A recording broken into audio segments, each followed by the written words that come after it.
uh, is this thing on? He'd be like, are we recording? He'd be like, oh yeah, we got that. I'm like, just leave it in. Fuck it. Oh yeah, we've been going for 5 minutes, so. But yeah, no, I didn't record any of the bits about the guns because those people scare me, and they don't need to know what I think about their guns. Most people who wear green glasses do not like guns. I really like firing guns at things. But I take your point. Yeah, most people that dress like me and live where I live, they're really anti-gun. Yeah, you can't go to the nice coffee shops in Perth and get the nice croissants Mm-hmm. and then also like guns. It just doesn't work. Yeah, I'll have a double espresso, a croissant, and an AK-47, please. Sorry, we sold out of the AKs this morning, but we have this nice line of Berettas. If you'd like a pistol, I was going, oh, I could do with the pistol. That'd be nice. Could you? Yeah, you need a more boutique gun. Right. My favorite gun that I ever found while traveling was it was a snub nose shotgun. I found it in a sports store in Texas, of all places, right? Texas. And the selling point was that this is the small gun for your wife or girlfriend because it was pastel pink. But it was still a sawn-off snub nose shotgun, capable of doing a whole lot of damage. I don't know what you would really, other than a bank robbery, I don't know what people use those type of guns for. But it was a pink one, and so you could get it for your wife or girlfriend. So they could rob a bank, I guess. I don't know. Texas is a crazy place. Texas is the best. Have you ever been? I have. The basketball team I very, very strongly support is the Houston Rockets. Oh, so I have the been team of the dream. to Houston. Yeah, Hakeem Olajuwon. I've got Hakeem Olajuwon tattooed on my arm. Do you really? I'll have to show you next time. I do, yeah. Wow, that's cool. So yeah, I've been to Houston a few times, literally just to watch them play. And I went to the Mall of America in Dallas when I was a bit younger as well. Mm-hmm. So I've done a little bit in Texas, but mostly in the sort of eastern coast of America when I've traveled over there. Right. So tell me more about Houston. Like why Houston is a basketball team? So when I was like starting to love basketball, it was the first sport that I like really fell in love with. I was like 11 years old, 10 or 11 years old. And I don't know how much you know about basketball, but one of the guys who was playing that back then was a guy called Tracy McGrady. Yeah, he was just like, he was smooth, and yeah, he was my favorite player growing up. He was so smooth. He just looked so nonchalant. Just did it so easy. Just made it look so easy. And he was traded to the Rockets in 2004, and I was 12. And I was like, all right, that's my team. Didn't have a team up to then. I was like, that's my team. So 20 years now, 21 years. Yeah, right. Absolute diehard. Got a giant rocket tattoo on my arm with James Harden and Hakeem Olajuwon flanking the rocket ship. And yeah. Wow. Yeah, man, I watched a lot of basketball. I'm a little bit older than you. So my team was the Showtime Lakers through the 80s. Oh, yep. I had a poster of James Worthy on my bedroom wall. That team of Worthy, AC Green, Michael Cooper, Magic, Kareem. Then you had Kurt Rambis that coached the Lakers for a while as well. It's just an awesome team. I love the way they played. Byron Scott as well. Good three-point shooter. As well, yep. So I really liked that very flashy style. And then in football, I used to go for the 49ers. Similar style with that West Coast offense. It just seemed through the 80s, anything West Coast was really was just kind of open, free-flowing play, whatever the sport. Even the Kings in the NHL with Gretzky. I really, really love that West Coast stuff. But yeah, Houston. Yeah, I've kind of gone back on basketball history. Like I know more about stuff that happened before I was born in the NBA than anyone my age, I would say. Yeah, right. Like I just absolutely love all that stuff. So the was it the 99 series against, was it the 99? San Antonio and Houston for the Western Conference Finals. Some of the best. The year that Houston won? Yeah, Houston ended up winning. They beat. That was 95. 95. Okay, 95. Yeah, so for me, because I always love the big guys in any sport, so the centers always fascinate me. I love them. So it was the Dream versus the Admiral in the Western Conference Finals. which was amazing to watch because I'm pretty sure the Admiral was league MVP that year or thereabouts.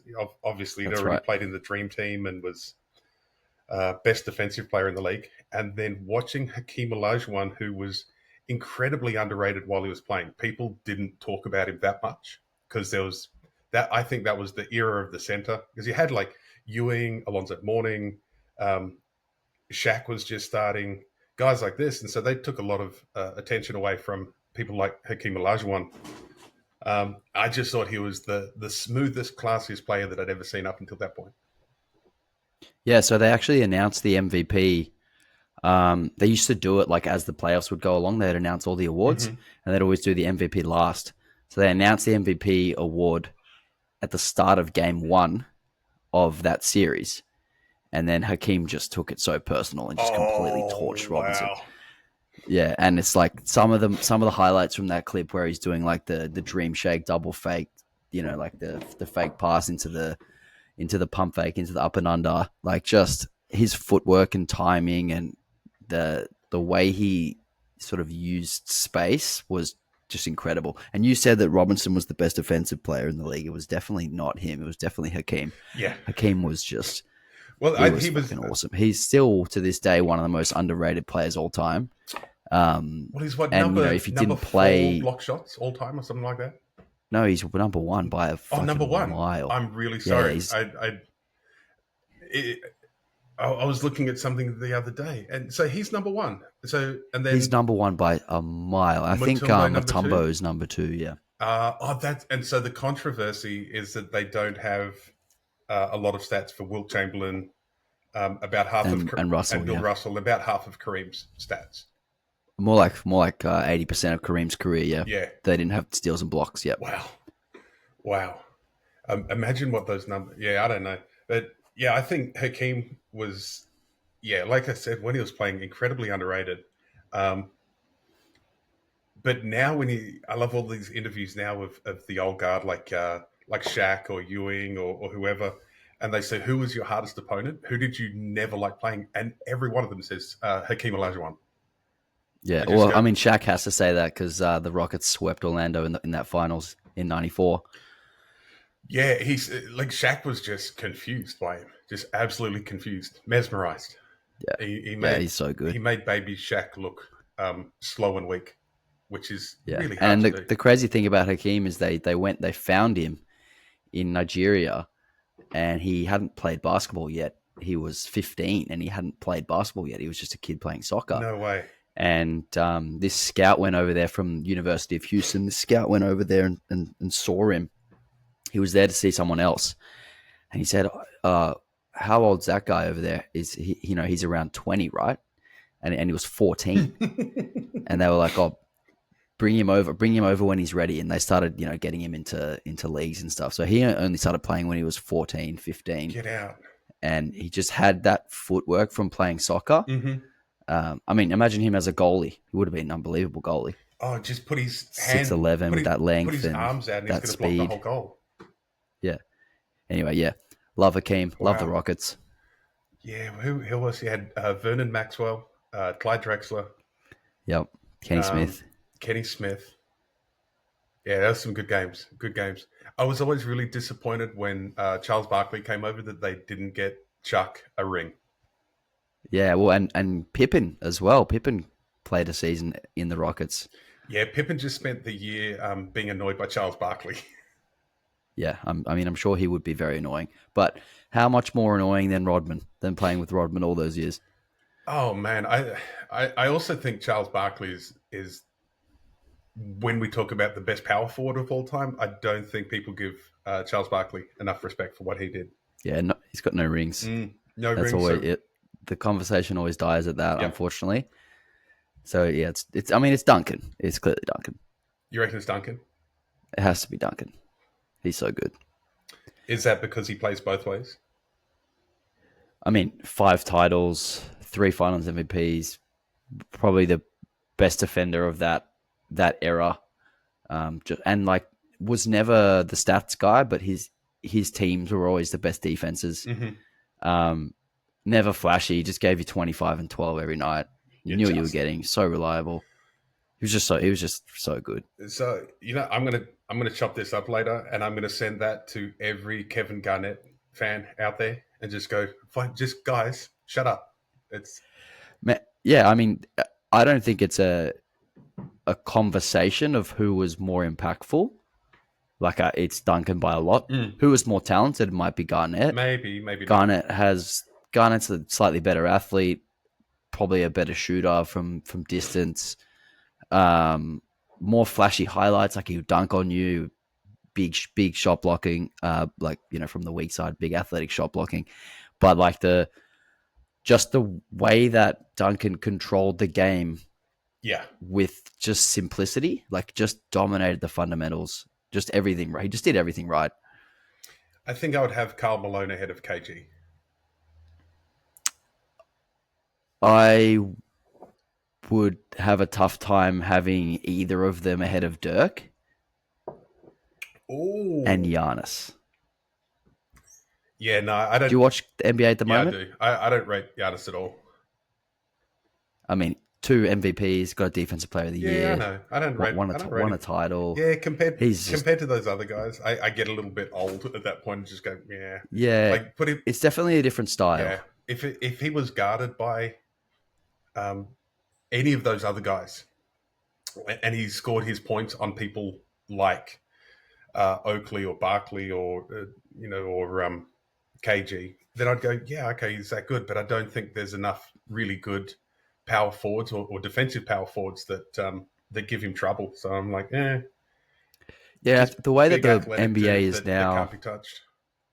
yeah, the way the NBA is now definitely suits Giannis because it's the floor's open, like there's spacing, Yeah, which is you mentioned the 80s 90s Lakers, like that's the way they played. It's like let's open the floor up, let's create space for these driving lanes so that guys can attack. That's kind of the way the Giannis teams play. And he's the center who plays with Giannis is a 3-point shooter, so he's out there on the perimeter, opening the whole court up. Giannis doesn't do it like those guys. He doesn't post up with his back to the basket. It's a lot of like facing the hoop and attacking. But he's a better athlete than any of those guys by quite a considerable margin. Easily. He's I think that's the he's argument these days that truly ridiculous. athletically everyone's better, but are they better basketballers? Um, Yeah, I mean, I'm firm. I watched a lot of it. I have a lot of respect for the 80s, 90s, but I think that every generation is better than the last. I think when you try to compare and say like, is this player better than this player?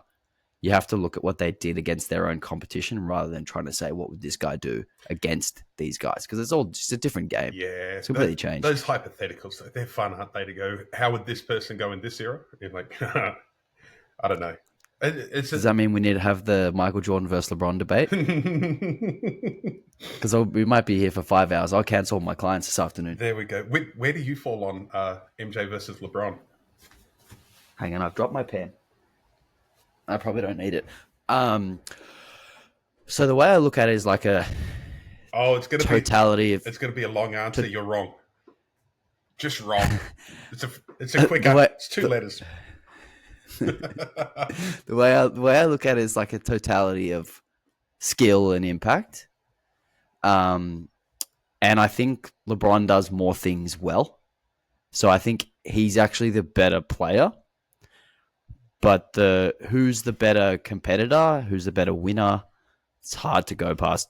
Jordan might be the best competitor in the history of any sport. Close to it, yeah.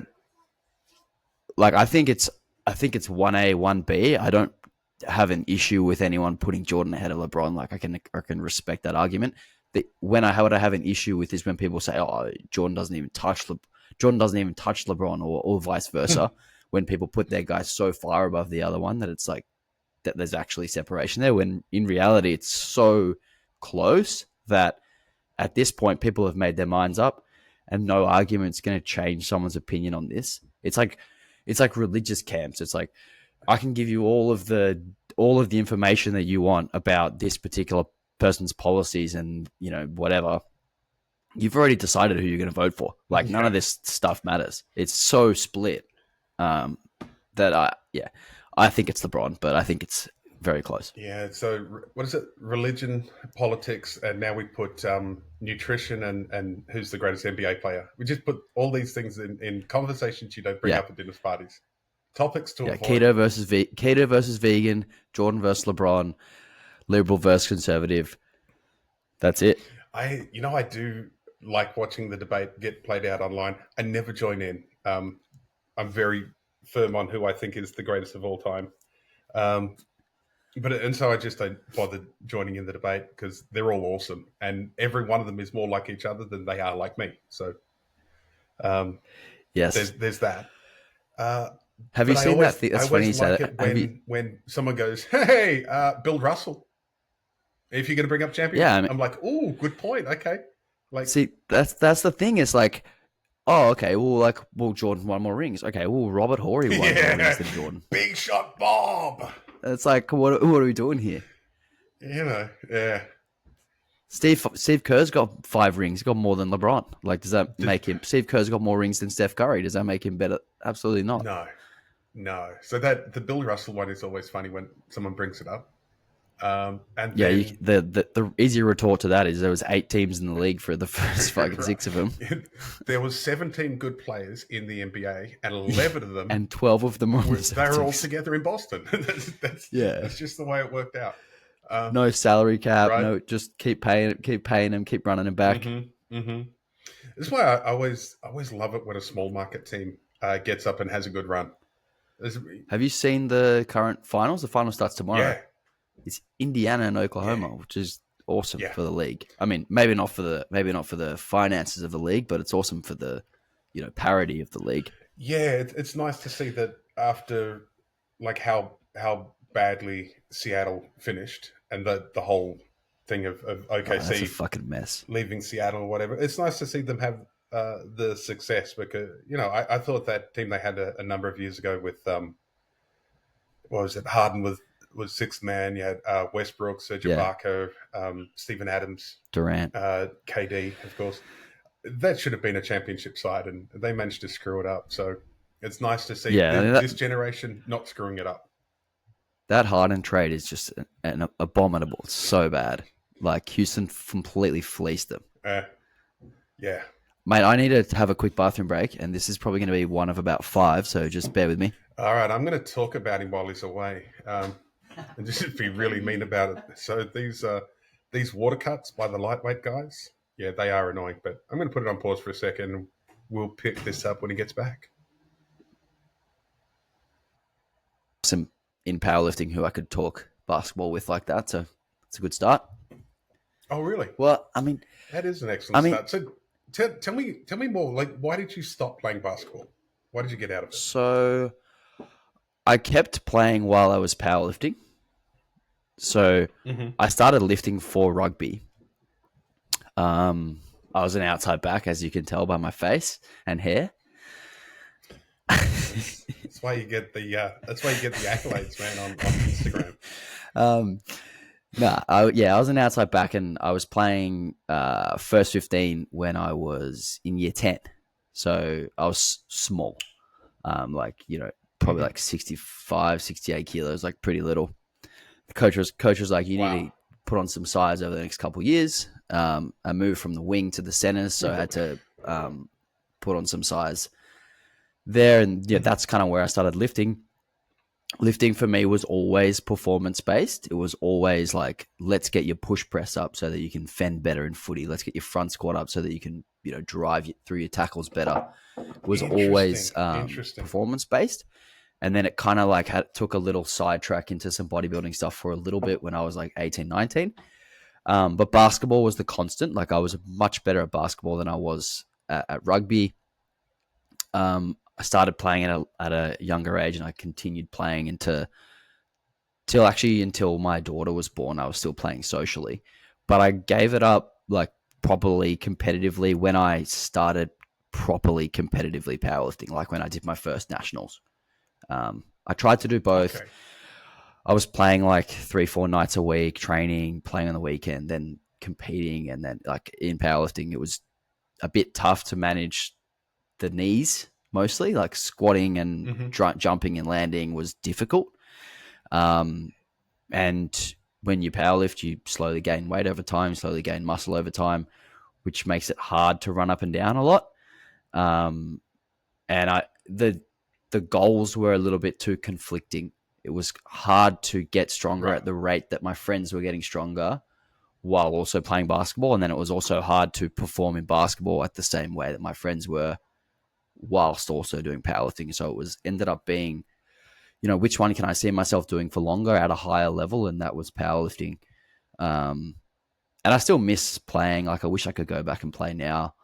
I actually just went to the arcade with my daughter on the weekend so my sister has a boyfriend who's got a daughter who was turning 8, and she had a little party at the arcade. Mm-hmm. So we went there, and I broke the record for the basketball shooting comp, like on my third go. And Nice.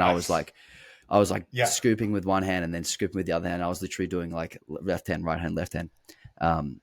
So I still got it. I can still get buckets, but I definitely miss it. And I think the thing I miss most is like the friendship, camaraderie, team aspect. I've obviously made a lot of friends in powerlifting, but there's something a bit different about sharing those moments on the court together, and the friendships that you build through team sports. I think it's a little bit different than accomplishing someone in powerlifting or accomplishing something, coaching someone into something in powerlifting. It's not quite the same as playing together. I don't even know if I even answered your question. What do you think that is? No, I don't know what the question was. I think that's got to be one of the best things about talking to someone with a brain injury is we'll ask you something, and if you make the answer go on long enough, we will totally forget what we ever asked you and just look at you and It's go, funny. great answer. It's funny you say we because I quit rugby because of concussion. So I am probably also have some sort of a brain injury. Yeah. There's some developing CTE there. It's bubbling. Yeah.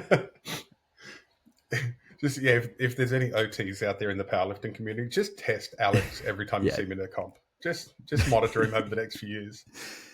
What do I think? What do I think is about team sports? I think just like sharing the court with someone, like, if you get beat on defense, like if someone blows by you, there's a guy ready to help you. If you miss a tackle in footy, there's a guy ready to come and help you. Or if you only grab his legs, there's a guy ready to come and hit the top of him. Or you're literally passing to someone who scores. There's that chemistry that develops on the court where you play with someone for long enough, or on the field, you play with someone for long enough, where they want the ball, what spots they want it in on the court, where they're going to be on defense, when they say some sort of talk or communication, what that means, and that sort of develops, and you end up with like this telepathy, where like you're kind of like you just see things and the game slows down because like, all right, here I am, and here's this dude. If I move this way, he's going to go this way. I don't even have to tell him. I just know that that's what he's going to do because I played with him forever. And you see this with like teams in the NBA, and you don't see it as often anymore because guys move around teams so much. They don't play with each other for 10 years. But you see it with like Steph Curry and Draymond.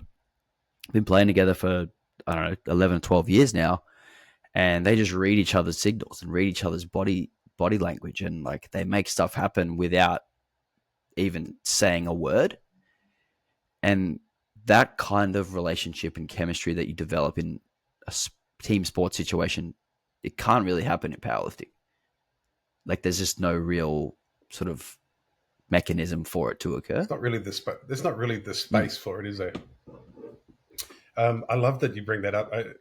I'll put some scientific language to that for you, if you don't mind. You're describing group flow.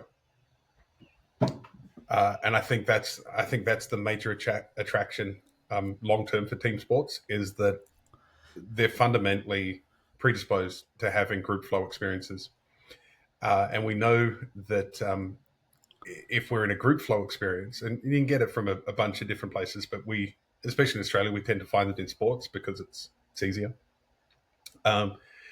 in fact, Bill Russell, who we were talking about before, talks about group flow with that Celtics team that he had. He said, we all knew what we were going to do, and we knew where the ball would be and how the ball would be coming.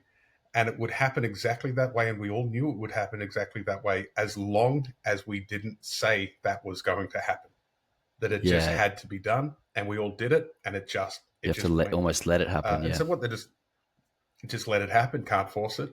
Can't plan it. It just happens. And then with that Warriors team, I was fortunate enough to be doing a lot of work around the Bay Area in their record season. So I got to see a couple of games at Oracle with Steph, Clay, I hate that Bogut. team. That was exciting. I mean, they beat the Rockets now 5 times in the playoffs, eliminated us. I was actually in Houston in 2019, Game 6, Round 2, when they beat us on our home floor. Curry had 0 points at halftime and then 31 in the second half to eliminate us. I was there. I was in the building. Crazy. I'm still sad about that.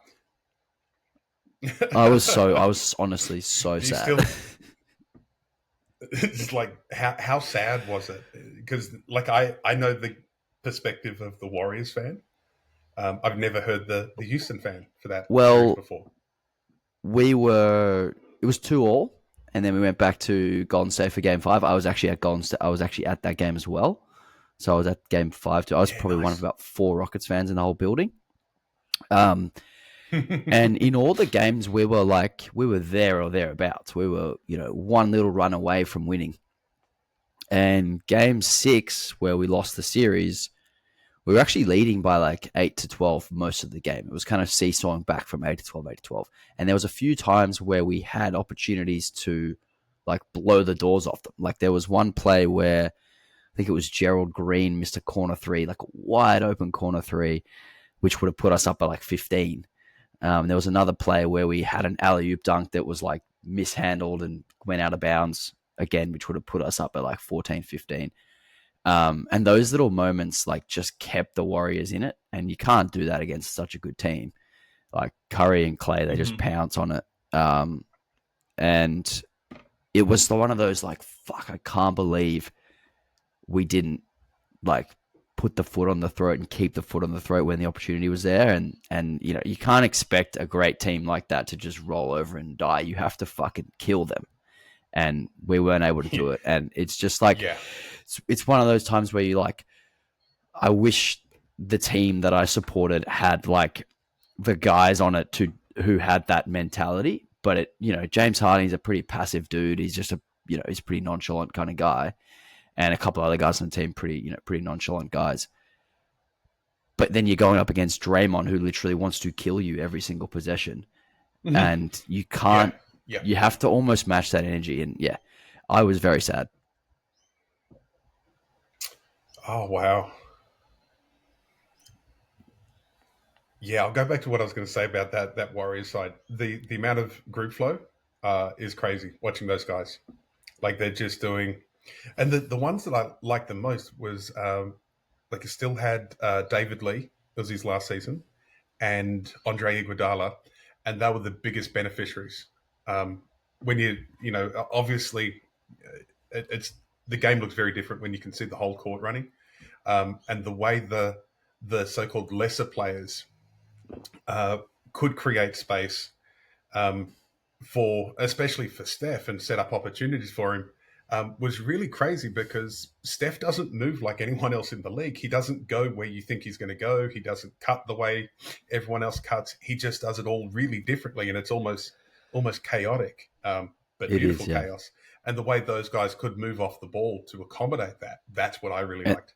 And really the Warriors, this whole idea, it's interesting because whenever the Warriors brought in someone who didn't fit this, and it was okay, now try and run our system.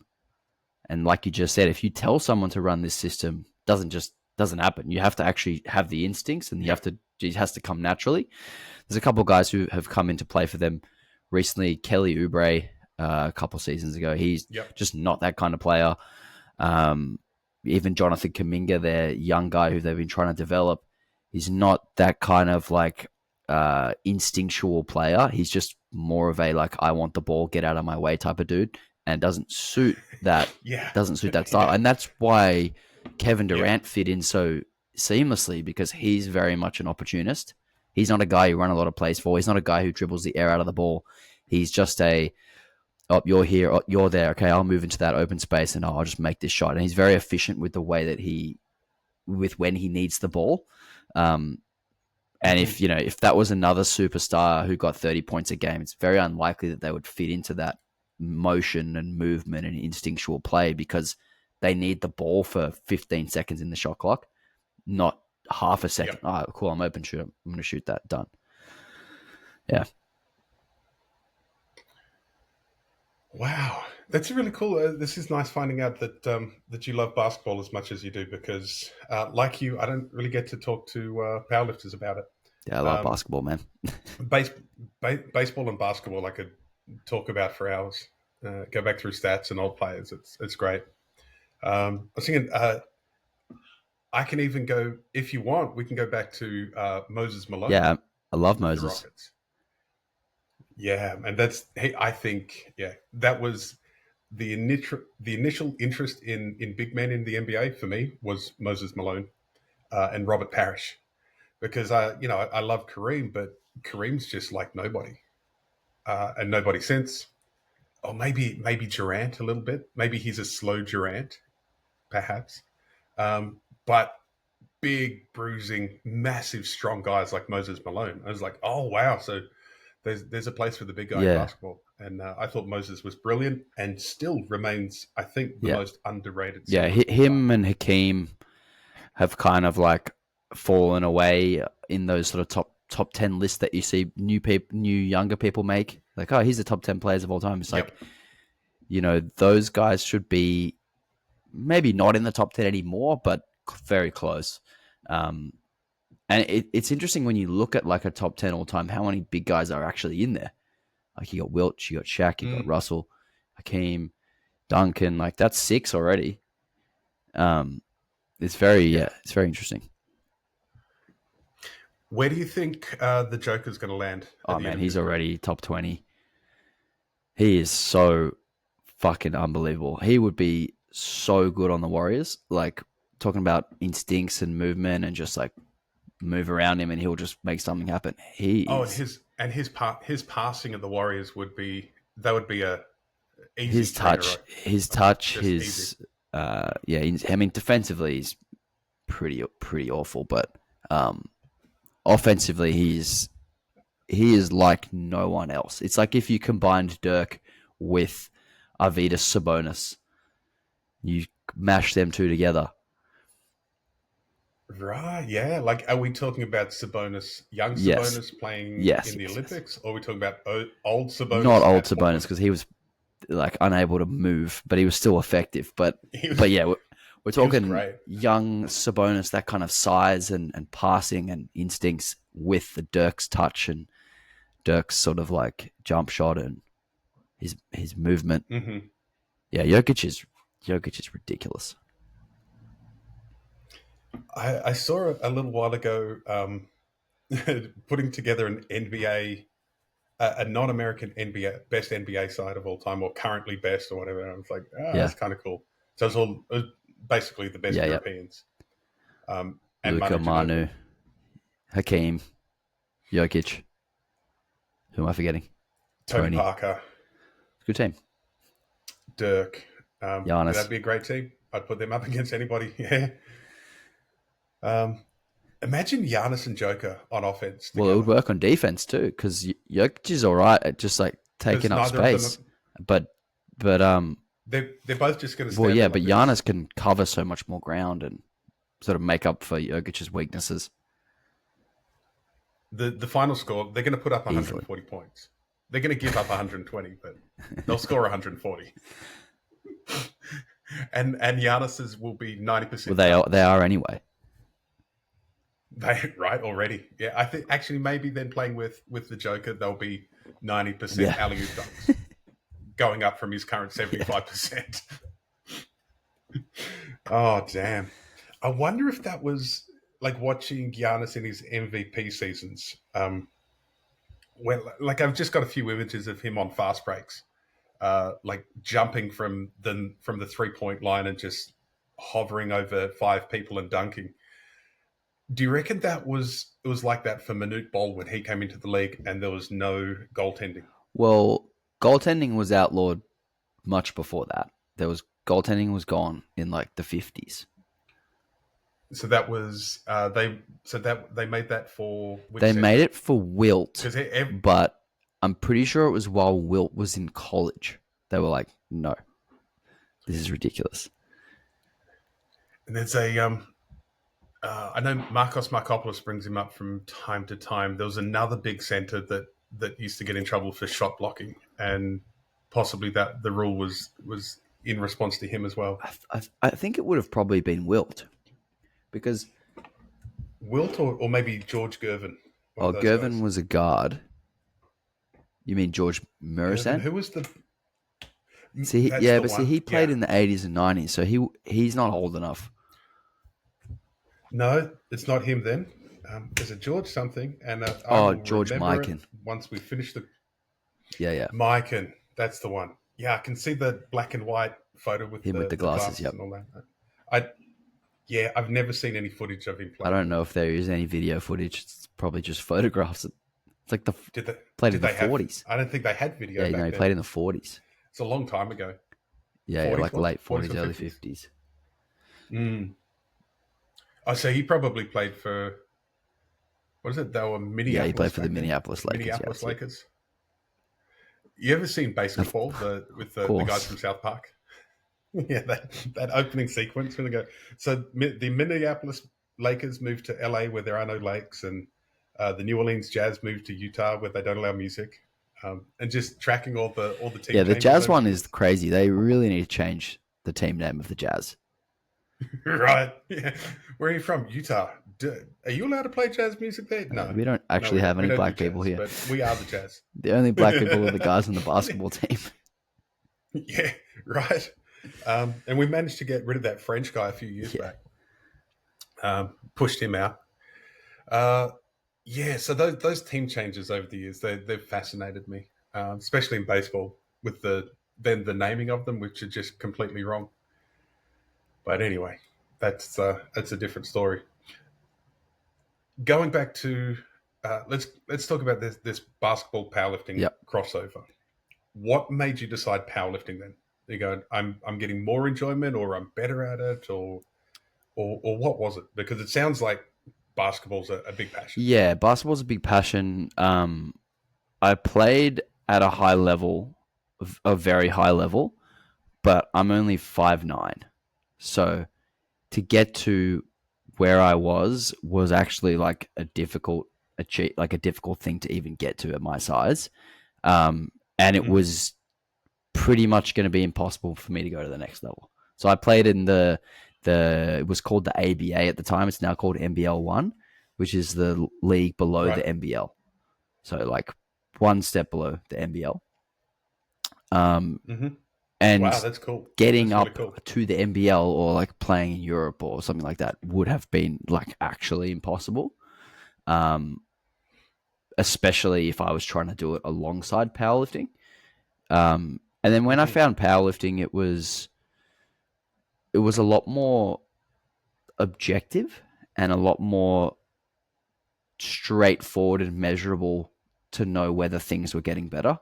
Because like you can train all week in basketball and shoot your shots, and then you get to the game and you get 5 shot attempts and you make one, and you're like, "Fuck, am I even getting any better at this? Like, is the outcome actually Yeah. worth all of this effort?" Whereas Yeah. in powerlifting, it was almost like very obvious whether that work was actually resulting in some sort of an outcome, and it was very measurable what that outcome was, and then just straight back to the drawing board to do it all again.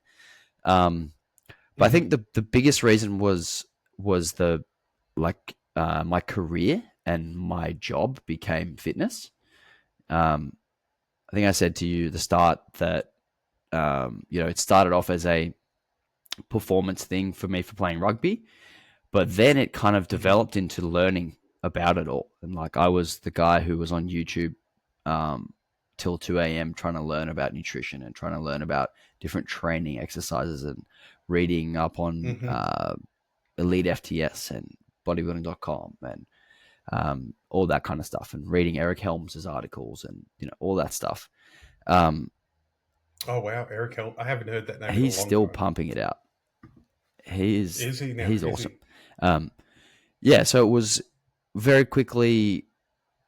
I love doing this, and this is like what I want to actually learn about. It wasn't like I'm learning this for my career. It was like I'm learning this because I want to know it and I want to be able to help myself more, and started helping my friends out for free and, writing them programs and stuff like that when I'm like 20. And I actually went to uni to do economics first thing out of school. And, my dad worked in finance. So I was like, cool, I'll do what dad did. And it was very clear to both of my parents that I hated it. Yeah. And I was doing it and I was doing fine. I was passing, whatever, but I wasn't putting in any extra effort. It was like, all right, whatever my IQ is, I'm going to put in a tiniest amount of effort to get to the mark I need to get to the next class. And so I got into three semesters into it. And my mum sat me down and she's like, are you sure that you want to be doing this? Because you're spending all your free time researching fitness, researching diet, helping all your mates out for free. You've been training, you're lifting, you're still playing sport, whatever. Like, it's very clear that that's what you should be doing. And she'd already put the time into research, like where I could get my Cert 3 and 4. And she's like, here's this option for you. It'll be like a semester at the TAFE and you'll be able to, start training people. And I was like, I wasn't sold, but I was like, all right, I'll do it. Sounds better than fucking economics. Hey, your mum it just sounds wonderful. Once again, I'm going to clip this and give this advice, just parenting advice generally, because that sounds. No, awesome. My mum is the best. Yeah, 30 years in education. My wife's had 30 years in education. We can count on maybe one hand the number of times a parent has intervened like that for their child, and that what your mum did for you is just beautiful. Yeah, just wonderful. So that was. So thanks, Alex's mum. Thanks, Heather Hayes. That was about 13 years ago or 14 years ago now. Damn. And yeah, it was like, all right, I guess you're right was the first thing. It was like, yeah, you know what? I think you're right here. Like, I actually do really like doing this stuff. And I'm, having these conversations with my mates about protein intake and about, range of motion and training and about, this technique for squats and this kind of stuff. And that was pretty much already my job without me knowing it. I just wasn't getting paid for it yet. I guess like going down that route and then eventually doing it for a job was like, okay, I need to have this thing on the side that kind of like promotes me as a coach, as a trainer. So going into powerlifting helped me with that as well. There's a whole lot of things. And then, I met so many cool people in the gym space. Will Berkman was actually competing when I met him. And he kind of talked me into doing my first comp. I actually... Where was that? Tell us where you were training and what that first comp was. I was training at just a Fitness First that Will and I worked in. So we were working on reception together. We were both 20 or 21. And he had competed maybe once. And he was like, oh, yeah, there's some comps, you should get into it. And he was kind of telling me about what the standard was. And I was like, oh, I'm already kind of up to that national standard. Not winning or anything, but that national standard as a junior. I'll give it a crack. I actually signed up for my first comp, which was going to be hosted by Simon Bergner. And I actually got a concussion playing basketball about 3 weeks before that. And then I was like, okay, well, I can't do the comp because I have to miss a week of training. So I pushed it back to a comp that I did in December of 2014. It was at a gym called PTC Sydenham, which no longer exists. Oh, my... Yes. Who was the owner there? Dimmy. He's a great guy. Oh, I remember. Yeah, I remember. And actually I met John Tran at that comp. I met Joey Zingini at that comp. I met, a few Dave Chung, a few other people who Yep. were sort of staples in the powerlifting world and still are. Yeah, that was my first comp. Yeah, I think I met David Chung in 2007, and he'd been around for a long time in Yeah, 2007. Um, Still getting about now with what he does, USAPL yeah. I'm not stuff really, not really in too sure what Australia. he's doing.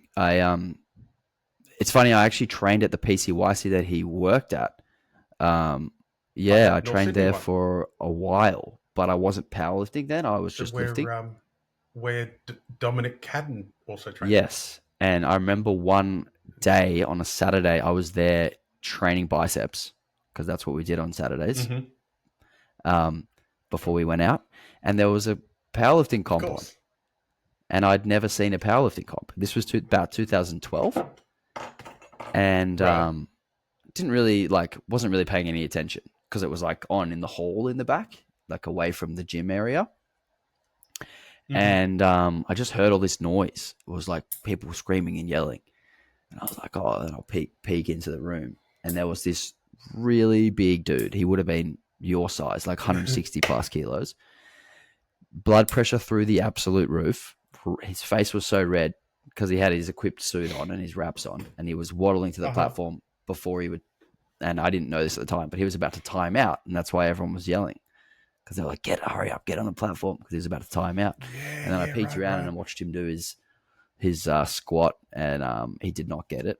And that was the first powerlifting comp I ever saw. It was just by accident at PCYC Sydney, North Sydney.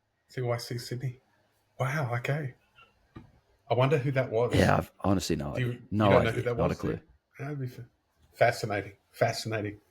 Um, you mentioned Simon Bergner. I met Simon Bergner a bunch of times, including he did a comp in Perth, and I didn't realize it was him.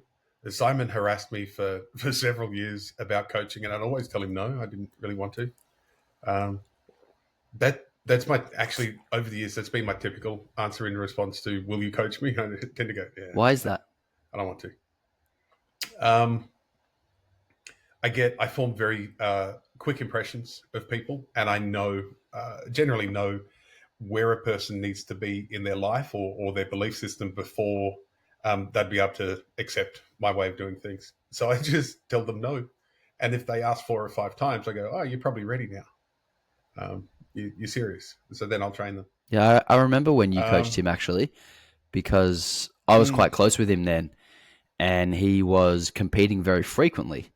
And this is something that you got him to do, was to compete every 6 weeks, I yeah, think it was. I think we did like 4 or 5 comps in Yeah, 6 I weeks. remember Yeah, that. And he was saying, he showed me the program, and it was like the same week repeated a few times, pretty like much. just do the Yeah, same weights the same weeks in a row. And he was making awesome yeah, progress. I remember being like, wow, he's doing really well. mm.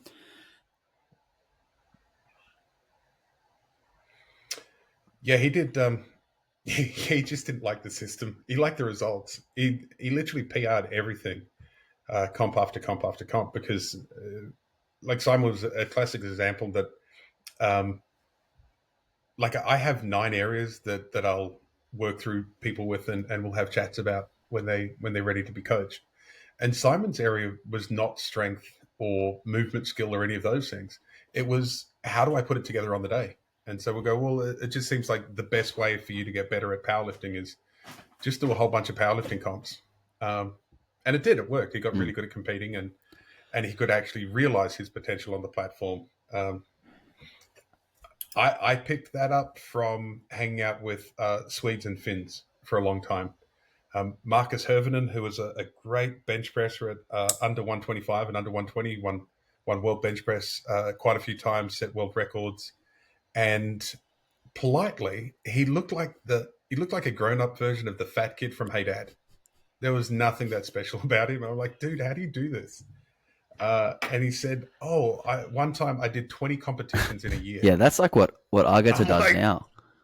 wow, 20. And he goes, yeah. I said, that would be really interesting to program for. How did you do it? And he said, well, some weeks or months, my only training was the competition day That's crazy. because I was maxing out. So he would give himself a week to 10 days or 2 weeks off after a comp, maybe do a few reps just to keep the groove, and then he'll do That's another crazy. comp. And he was smashing it. The other guy who I know did something very similar was Tim Anderson from the US, another great bench presser. He's the head coach at Midland Powerlifting Midland University Powerlifting in Texas. And the first time I found out about it was at the Arnold's. Tim was just stood around like this, his arms folded, not doing anything. And as we're doing our last 2 or 3 sets to warm up, and I go, dude, you gonna do anything? He goes, nah, I'm good. I say, you're gonna put your shirt on at least. And he goes, I will, but I put it on for my first attempt.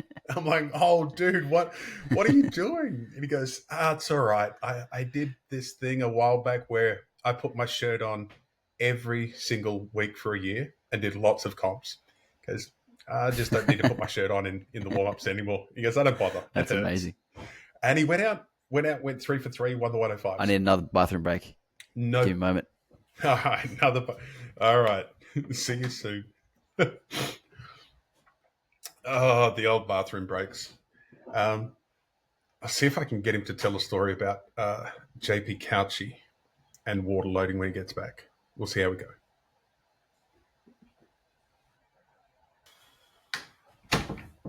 All right, I can hear noises. Yeah, there he goes. He's coming back. All right, he's back. I'll finish telling you this Simon Bergner story. So he came over to Perth to try and qualify for a comp. I'd helped set up the comp the couple of days before, but the day before this competition, it was my father-in-law's funeral, so I wasn't planning on being there at all. I just went down in the morning of to say good luck to a couple of guys, saw the spotter and loading team, and gone, I'm going to stick around now because they're all lighter weight lifters, and I knew in the afternoon session there was going to be 2 pretty decent super heavyweights and a really big 105, Jack Miles, and they're all going really big. So I said, I'll stick around. I'll be center spotter for the day. So Simon comes out and he's wearing knee wraps and a squat suit. I find out much later on, a few years later, that he was trying to qualify for a competition somewhere. And so he came to Perth to do the comp. First squat, he was about 3 foot high. Like he barely broke his knees and hips in this suit. Like just nothing. It was like, oh, and I remember looking at Paul McManus, who was the center ref for the comp, and I've just gone, big eyes, just gone, ooh, or this is not going to end well. And he comes out in the second one. I start talking to him through the lift, and I'm just trying to give him, just help him out. Just push it down, keep going. You're there. You're going to get there. And he would just reverse the lift. This time I think he maybe half squatted on his second attempt. I'm like, come on, dude, you got this. You just smash it in, take the pressure. Sure, your head's going to blow up, but you just force yourself down in the hole. You got this. He comes out for the third, really high again. And then nobody ever saw him again. He literally left. He just didn't tell anyone. He packed up everything, took his squat suit off, rolled up his knee wraps in the bag, and just very To be fair, if I bombed on squats, I would not. There is no way I'm benching and deadlifting. There's just no way. Yeah. So that's what Simon decided. That have you ever bombed on squats? Around. So he didn't tell anyone.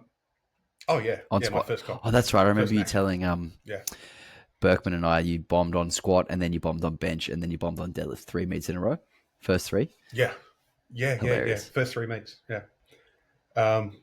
The deadlift one was just funny because it was that old Yuseka bar that used to be approved, and it had all these extra lines on it, and I just put my fingers on the wrong lines, even though Jeanette, and I remember it clearly, Jeanette Jeevers, who was one of our best masters lifters ever, sitting in the front row right in front of me, telling me, Nathan, check the rings, line up the rings, check the rings. And I thought I was doing it right, and I just had my hand really off-centered.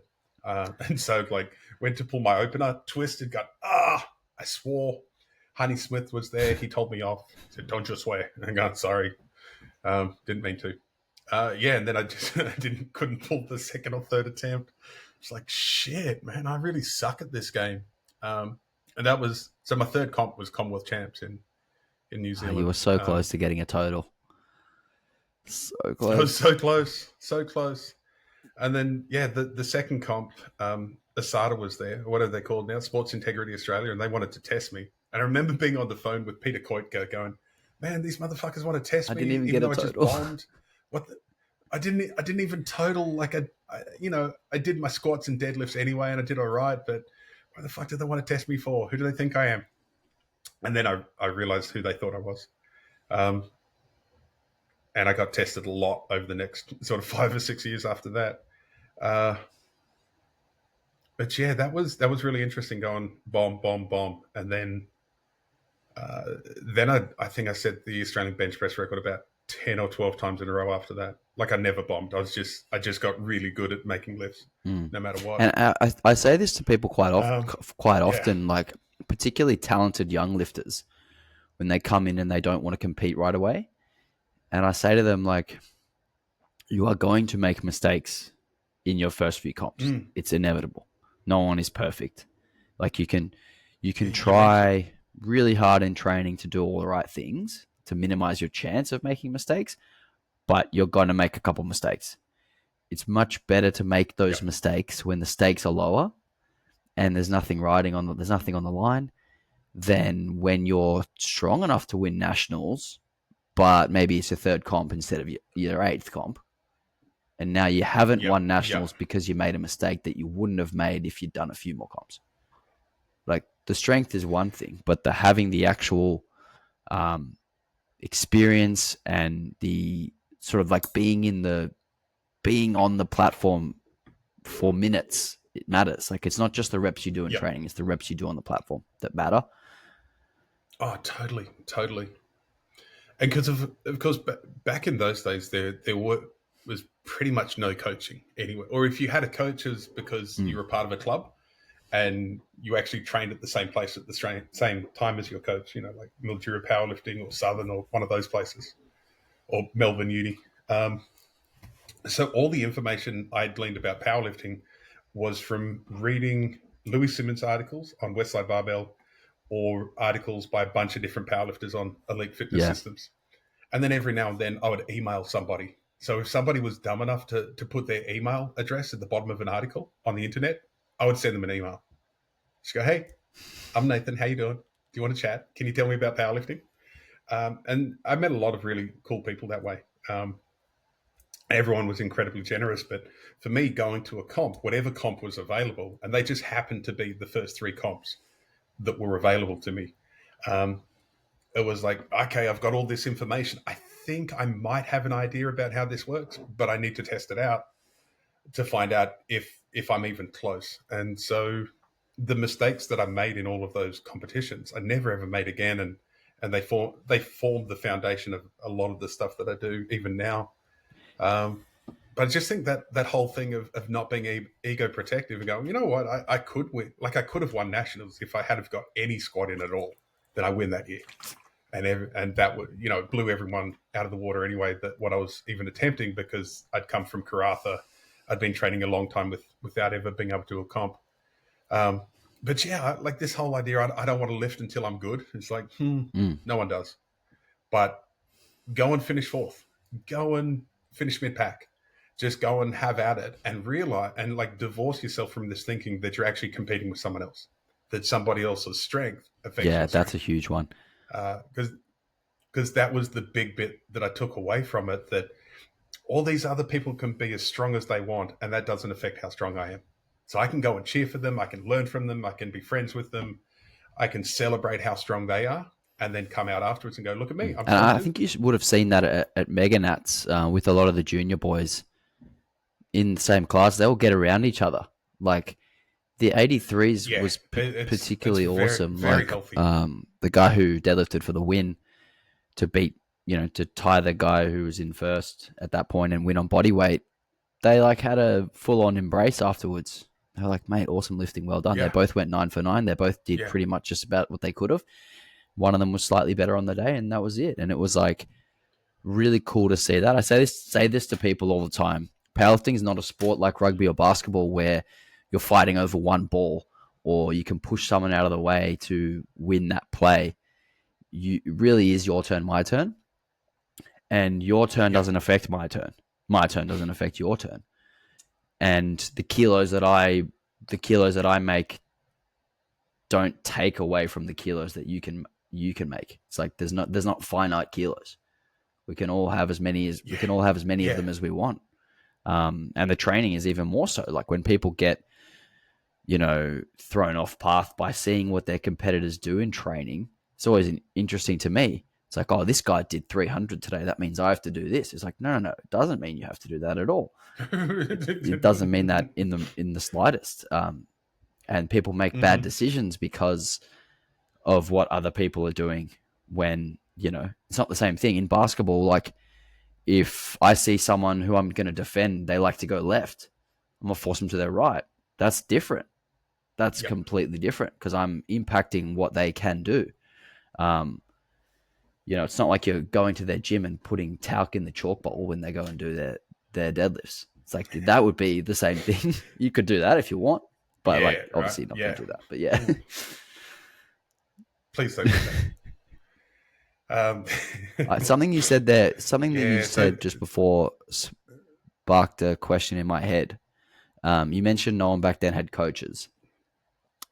And was it kind of like thought of that powerlifting wasn't professional or that coaches weren't professional? And then how do you see now what we have with coaches who do this for a full-time job and actually make solid livings off this? Like, do you find that interesting now? Like, I think I find it very interesting. Very interesting. And especially to see the emergence of people, the original sort of online coaches or the big coaches, and then seeing where it went after that and seeing some of the corrections over the last 15 years within coaching have been very necessary, but also quite amusing at times. But I think the coaching back then, what I meant by there was no coaches, there was no online coaches because there was no such thing as really being online. We didn't have Instagram, we didn't have Facebook. So like I'm talking about the mid 2000s, but there were coaches, they were findable, but you had to go and be in their garage or be in their gym. So here in Australia, obviously, like you had Queensland Uni Powerlifting Club. So there were coaches there. There were people that coached, but they only coached people that came into that gym in Queensland Uni. Obviously, Melbourne Uni, they've been coached forever down there, but it's one or two guys in Melbourne Uni Powerlifting Club. And it was always, access was always the thing. And that was the bit that both me and Stephen Pritchard saw the opportunity to disrupt with what we did. Because at that time, you would go to comps and everybody would kind of guard their secret squirrel programming, their special peaking program, their 12-week. Everything was about the 12-week program. And in that respect, probably not a lot has changed. Programming is still programming it. There's a million ways to do it. But everyone was very guarded about it, and only the people in my club can look at it, and I'm not going to tell anyone. So what Stephen and I did, it was mostly Stephen, and then I jumped on board, was that Stephen started this website called SFW, which was Smash Fucking Weights, from a quote by Vinny DiCenzo. And so what we did was we posted every one of our workouts ever. Like everything we did, the rationale for it, the methodology, the sets, the reps, the time of day that we did it, our thoughts about the training session, we posted all of it. So then everybody had access to the same information, and not just the information or the theory, but to see how a couple of really good athletes were applying it. So we really enjoyed that kind of disrupting the old system because there was far too much gatekeeping. That was what I loved about YouTube fitness back in the day when I was first learning. Was there was, even Eric Helms and, other guys who work with him would post their training logs with a voiceover of them training, or, they'd post like a video running through their program and the decisions that they made to get to those, particular choices. And I found that to be far more useful than just reading a spreadsheet, like reading, okay, do this for this many reps, this many reps. It's like, okay, but why? I don't think anybody learns from a spreadsheet. Let's like really. sort of elaborate on these ideas and let's talk about Yeah, why we've decided to do this versus why we've decided to do that. Because whether you know it or not, when you write a program, everything that you write down, you've done for a reason. And you may not be able to sort of like explain that reason. You may not be able to articulate yeah, it, but there's a reason in your head somewhere. And like, I think it's important to think about that when you write your programs, but it's also important to think about that when you see someone else's program. Like, okay, that's maybe not what I would do, but I wonder why they would do yeah. that and what is the reason for that and whether I can now maybe use this idea in a different way or fit this into my system and And stuff so like that that. and so that's what SFW was about. And then obviously, kind of YouTube took over that space. People stopped doing forums. What, around like 2010 or 11, I think. Forums stopped being a thing, and YouTube really took over. And we didn't really get into you. I didn't get into YouTube. I just didn't like filming myself or talking on camera in those days. Uh, and a lot of the discussions we'd have would be like you're saying. It's people saying, "Why do you do that? Why do you do JM presses and not X, Y, or Z?" And I go, "Well, I've got access to JM presses. I don't have access to the machine that I would need to do those other things. But if I had one of those things, I might consider doing that instead." So we started trying to break up all the dogma of special exercises and going, "Well, you need to do some kind of triceps work in that spot there." And people go, "Oh, so you need to do this thing here?" You go, "No, no, just some kind of triceps work. You can figure it out based on what works for you, what you've got access to. It could be a close grip press, it could be a JM press, it could be a skull crusher, it could be some press downs. It doesn't really matter that much as long as you're going fairly heavy and you're doing it for this purpose. And you'll be able to tell if it's working because at the end of the month, you'll be benching more than what you did at the start of the month." And so we did a lot of that kind of thing, of just the nuts and bolts of program design and trying to break all of the magic ideas that people have about lifting, that there's a special program somewhere, that there's a special magic set and rep scheme, or that there's a magic exercise they haven't found yet, that if they find it, that's going to solve all their Yeah. And problems. I love that because it's very similar to how I look at things. It's a principles first approach. So and that's how I Yeah, learnt yep, from the start. Even when I started training, we had a really good S&C coach for our rugby program at school who taught us, okay, this is the stuff that you need for hypertrophy. This is going to get you to grow, higher reps, yep. exercises that are, smaller muscle groups, etc. That's going to be your hypertrophy work. And then you've got your power and then you've got your strength. And he was teaching us how these things work in accordance with one another. And that was like almost my first sort of dipped in the toes of training. And it was exactly what made sense to me. It was like, okay, we're doing this for Yeah. this. And like there's a reason behind this and there's a method behind this. Um, and those first YouTube videos that really resonated with me were like the Eric Helms pyramid videos. Have you seen those? Oh, yeah, And okay. like, Yeah, wow. That's a yeah, long so time it's ago. like breaking down the bigger concepts, like huge concepts. How do we fit small things into these huge concepts? Learning the overarching themes and the real nuts and bolts of the program start much before you write down 3 sets of 10. Yeah. And that's kind of like how I, yeah, always think about programming. It's okay, what are we trying to achieve? What principles do we need to adhere to achieve X goal? Okay, then how does the exercise, how does the reps, how does the range of motion, etc. How does that fit into those bigger questions? Yeah, all really great questions. I'll see if I can throw an extra couple on you. And this is where my training got really wild and experimental at times. I go, what if I don't want to? And I'd come at programming like a defiant teenager. I was working with a lot of teenagers at the time, and if I just go, well, what if I just don't want to do it? What if I don't want to do that? What else is there? Do I really have to do it? So I would do a lot of things. And sometimes people go, "Oh, well, you could try this." And in my head, I'm going, "That can't work. That sounds dumb." So I would try it for a month, and run the experiment of like doing it with a lot of intent and trying to make this thing work just to see if it did work. And 99 times out of 100, whatever it was that somebody suggested, it would work. Yeah, and you can see that these days with top level lifters in the IPF and even in the untested side. You can see the people get strong doing vastly different stuff.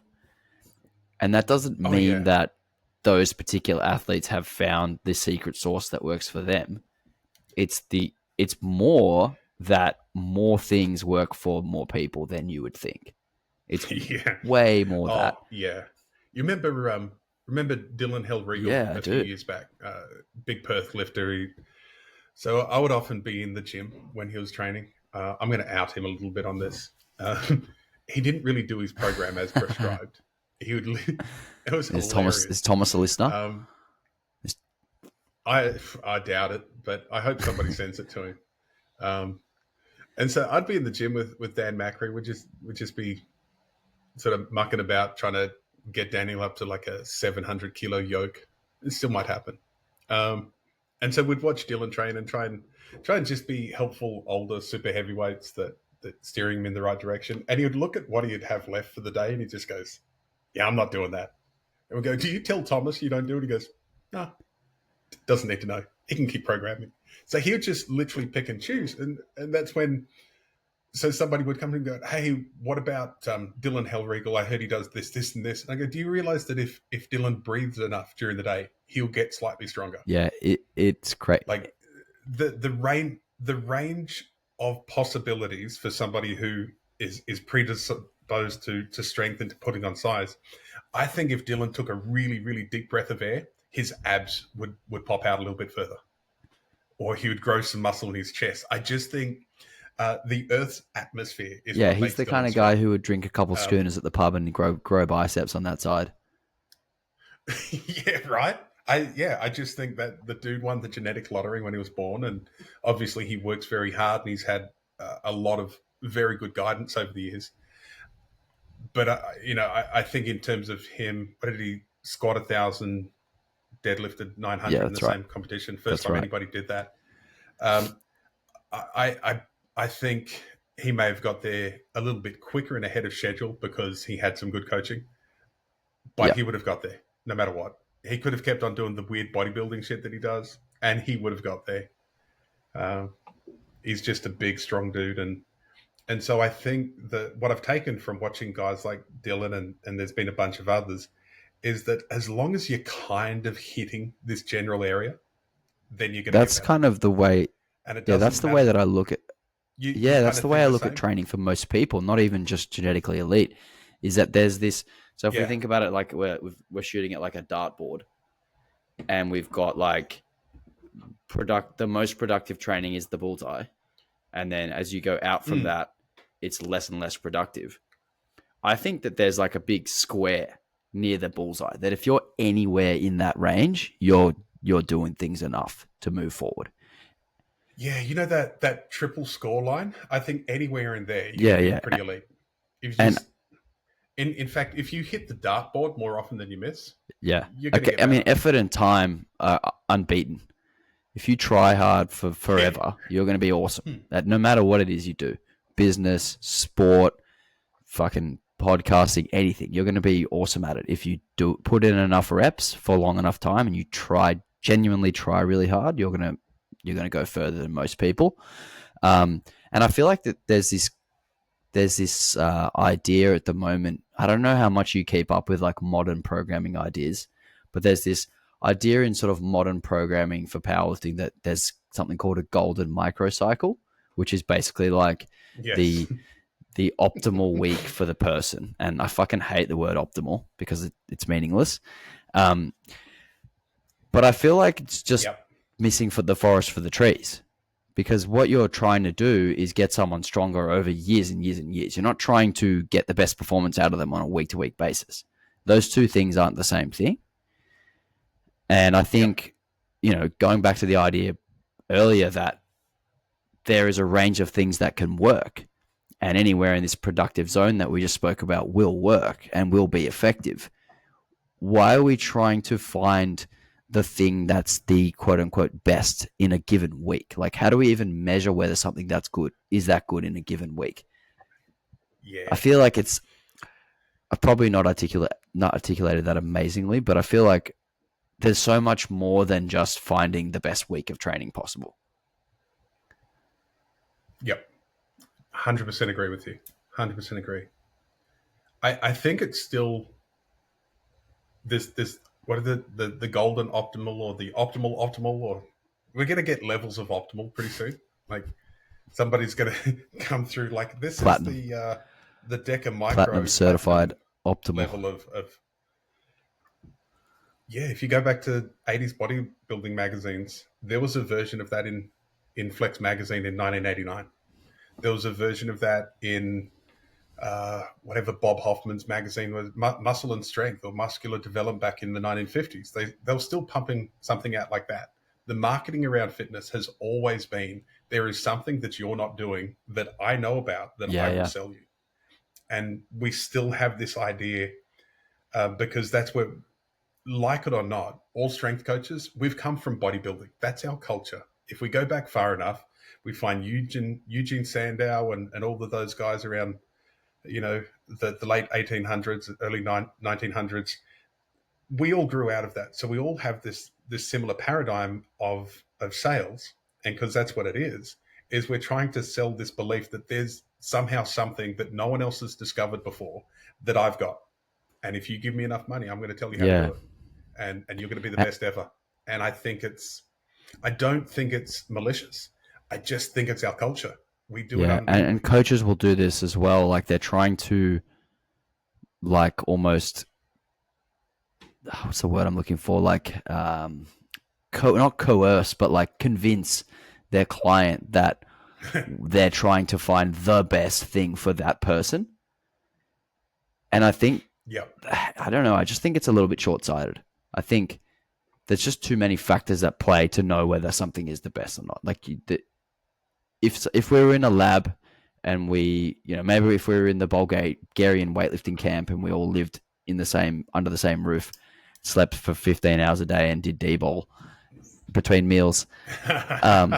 If I think it was the growth hormone. If that was the case and we were all under the same roof and we didn't have to work and we didn't have relationships and we didn't have outside stress and we didn't have all these other things going on, maybe you'd be able to find what the actual golden microcycle is.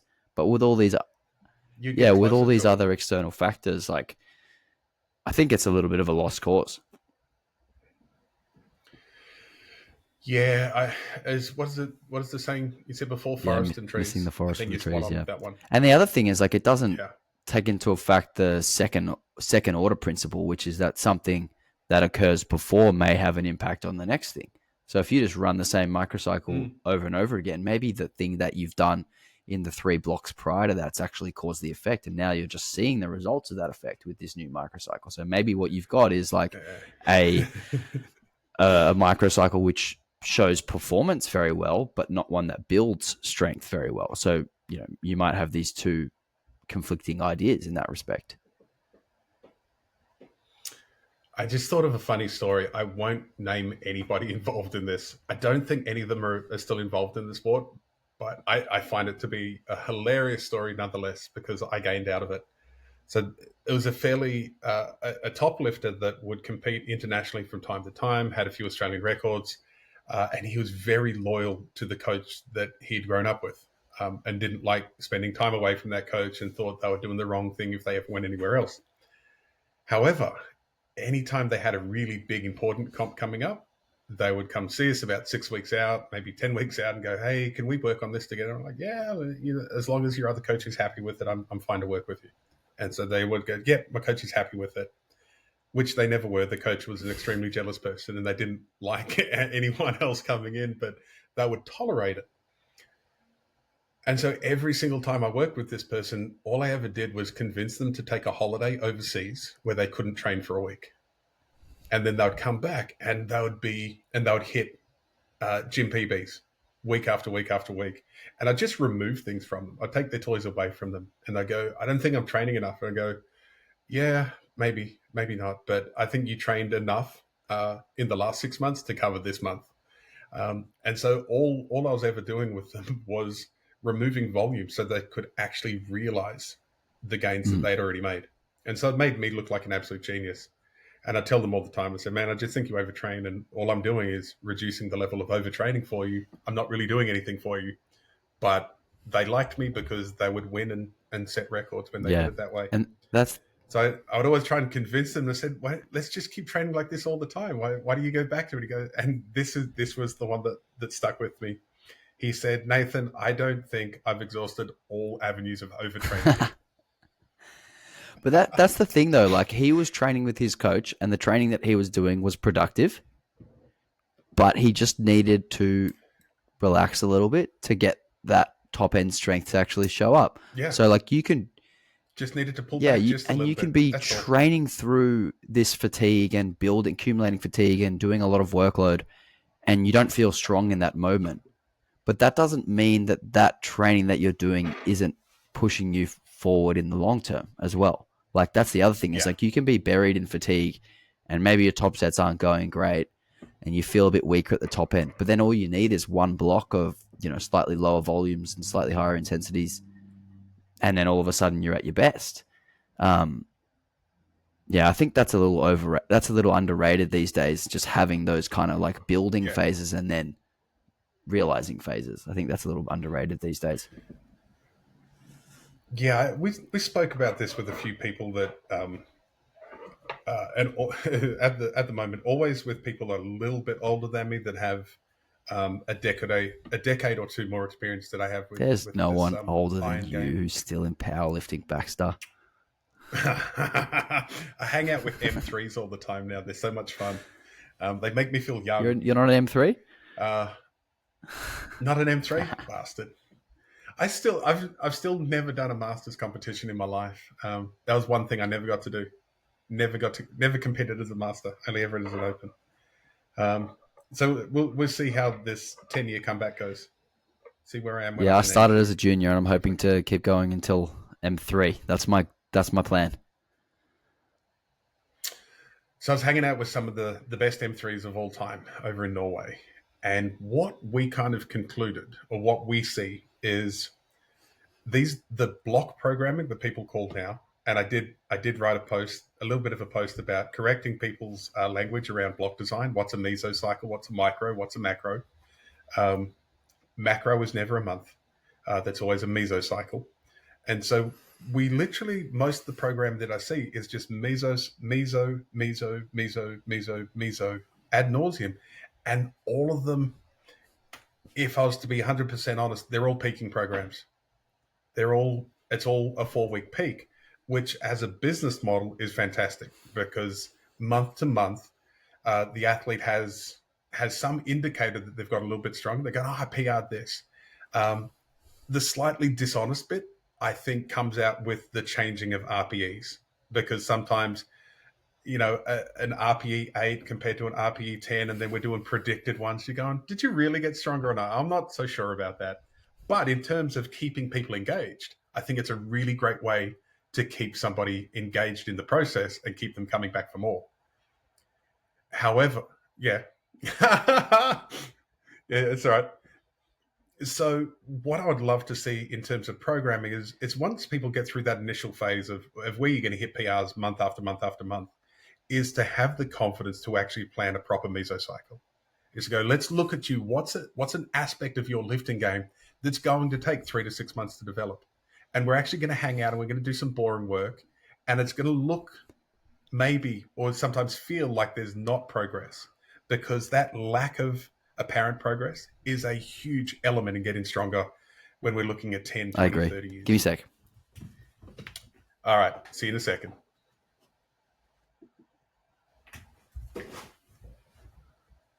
Sorry, mate. And here he is again.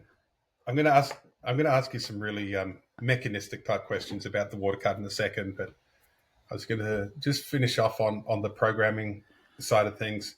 If it sounds like I'm old and grumpy when I'm talking about modern programming, it's because I am. I am old. I do get grumpy.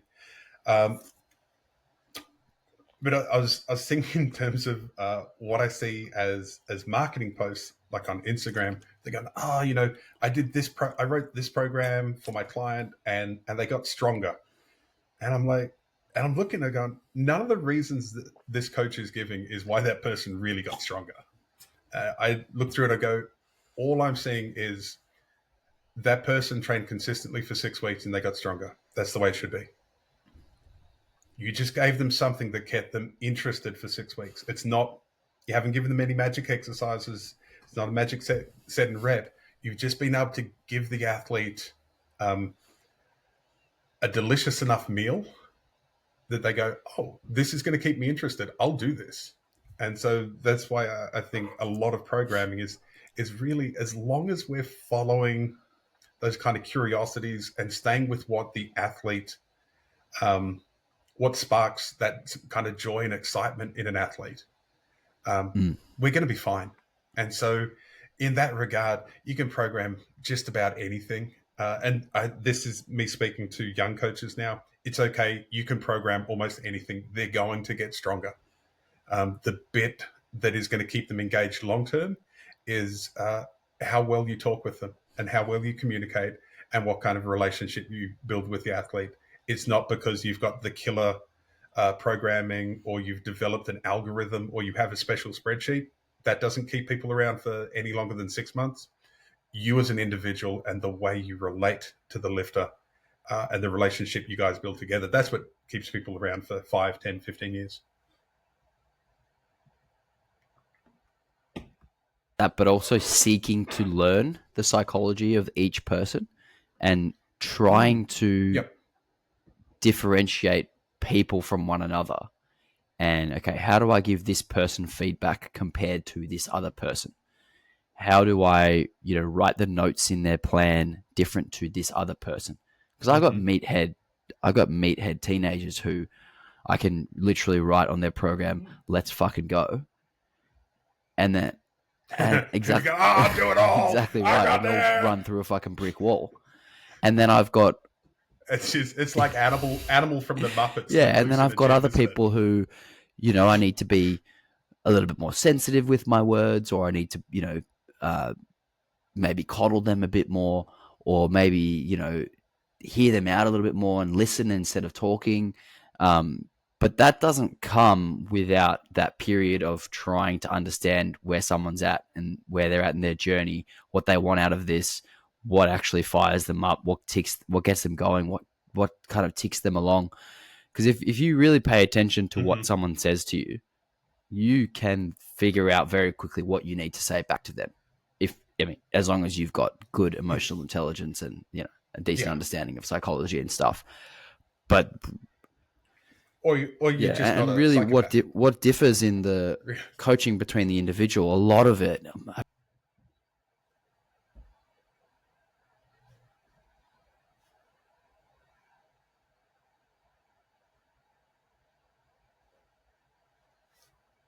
Yep. Yeah.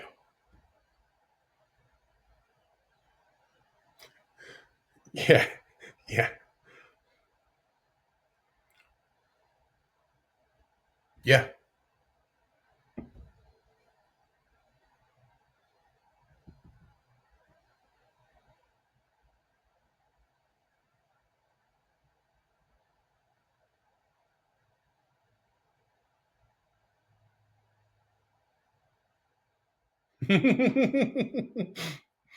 Yeah.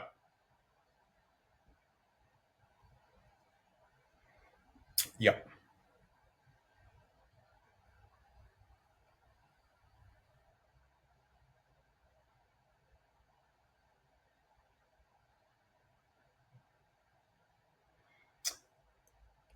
I got to tell you this story about one of my favorite ever students. She passed away maybe 13 or 14 years ago now, but I absolutely adored her. And we had this, she came from a really large family, lots of brothers and sisters, living in a fairly small house. I knew her dad well through footy. He was a goal umpire, and her dad could talk underwater with a mouthful of marbles. Like, he was a non-stop talker. The whole family loved to chat. And so this girl walks in. She was in so she was 16 in year 11 at the time. She sits down in my office, and I go, "Hey, how are you?" And she starts talking, just blah blah blah, blah just nonstop. Um, it was before my sleep apnea was diagnosed, so I think I might have nodded off 3 or 4 times in that hour that she was talking. Like, I'm fighting it really hard. I'm giving it the nods. I'm staring really hard, taking long, slow, deep breaths, regretting having the heater setting that I chose this morning because it's just nice and warm and I'm relaxing while she's talking. I gave her very little feedback, gave her no advice. In fact, I don't think I've ever given anybody advice in my life. I just, they'll work it out. Um, my job is just to create an environment where they can work it out. She gets to the end. We hear the siren goes off, and I kind of wake up a little bit, and I go, "How you doing now?" She goes, "Oh, sir, that was amazing. You are so good. You are so good at your job. I feel so much better now. I know exactly what I need to do. Thank you." I'm like, "You're welcome. See you tomorrow." She walked out. I walked across to the psychologist that I work closely with, and I said, "Man, I got to tell you about this." And we just laughed. And from that day forward, I've told every other young counselor, chaplain, psychologist, coach, anybody dealing with people, if you shut up for long enough, they'll figure it out.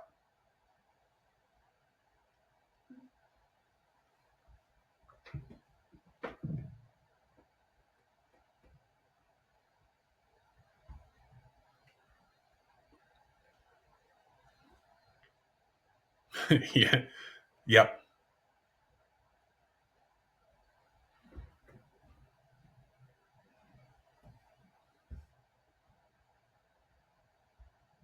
Well, if they're under 25, that means they're very aggressive. I've learned that.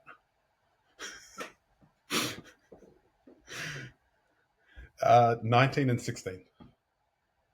Yours?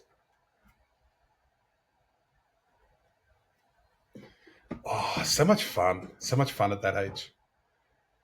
Um, yeah, fun is the word that older parents use to wipe our memories of all the bad things that happened during that period and how tired we were. And we're just going, "Oh no, it's fine. It only gets better from here." Uh, I,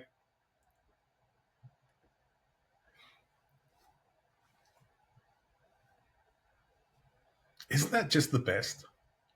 Yeah, yeah. I love the fact that my daughters are really good friends and they hang out together. They go to the movies. They went to a concert the other week together, and it's just really fun to watch. Um, let's go to the water cut. Let's go to the water cut. Talk me through it. Why and how?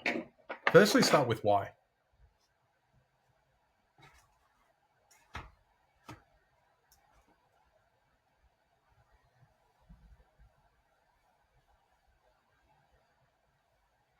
Oh, is that what people call a gut cut? Yeah. Mm-hmm.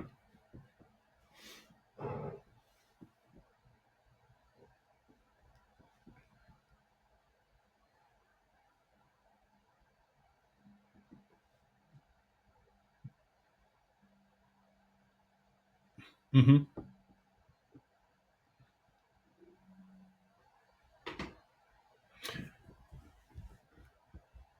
Mm-hmm.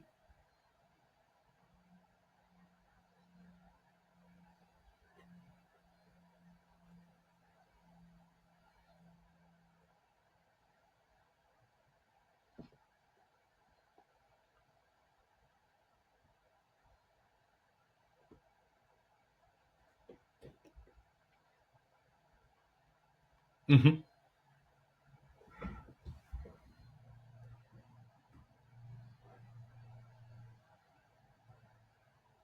Mm-hmm.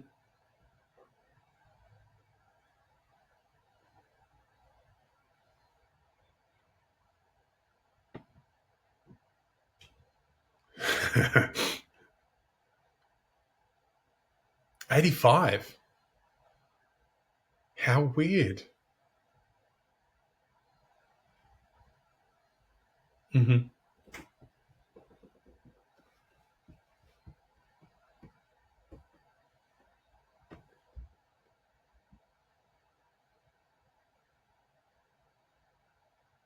Yeah. Okay. Okay.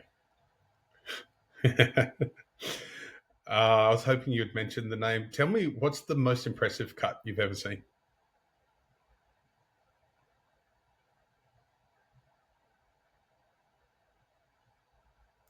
Yeah.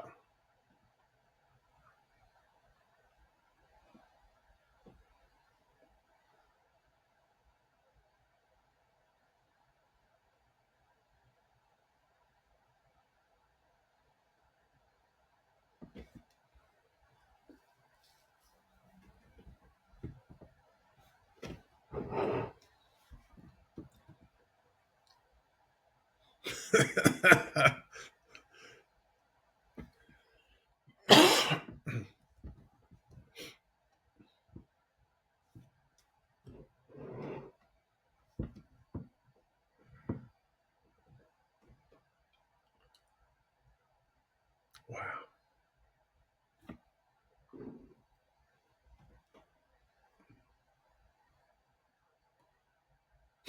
Jeez. Wow.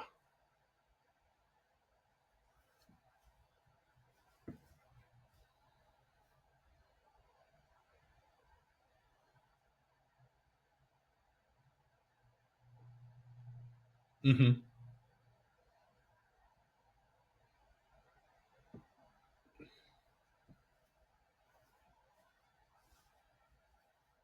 Oh, jeez. Oh, no.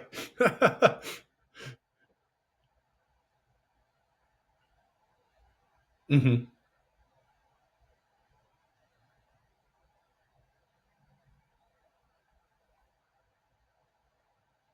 Wow.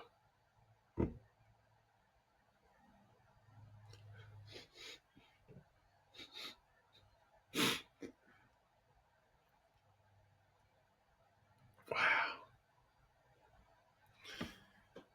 Yeah, those. I do remember that. He was waterloading on the plane, wasn't he? Or he water. You were waterloading on the plane?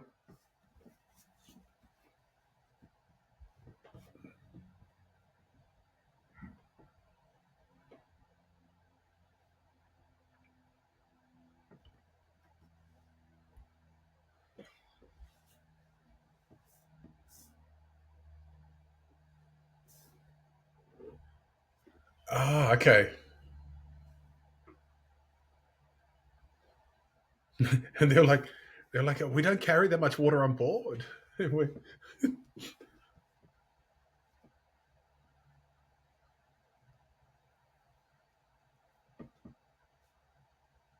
Yes.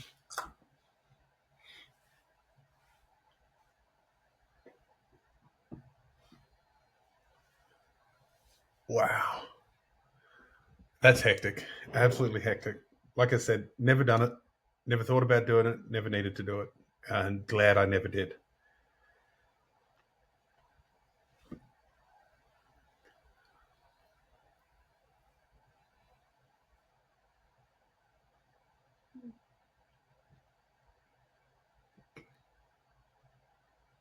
Hmm. What was the narrowest margin you ever weighed in at? Wow. Okay. Impressive. Very impressive.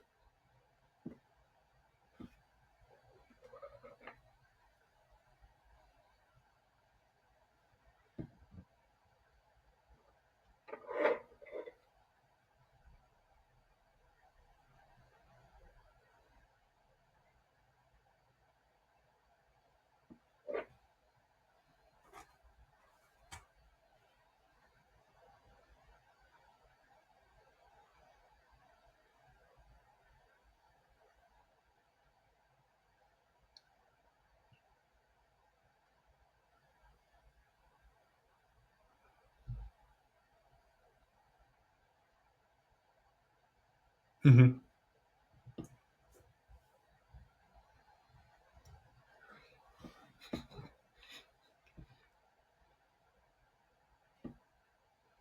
Hmm.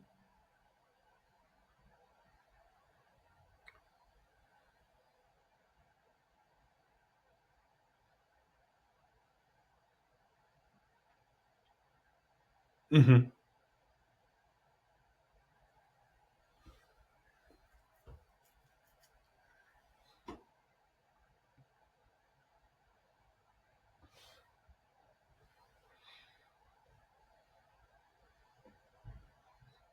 Oh, house.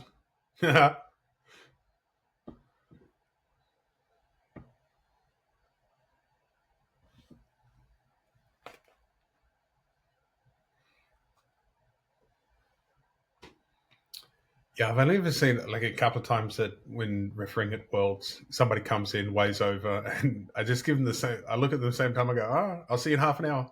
We'll be here. It's all right." And you've got until half an hour before the meet starts. Like you've got another hour and 10 minutes. Don't worry about it. We'll see you.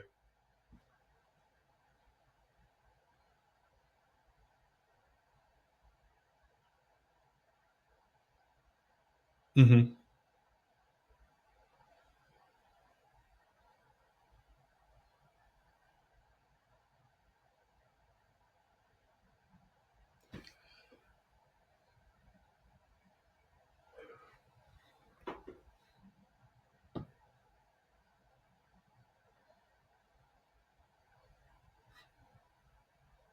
Oh, jeez.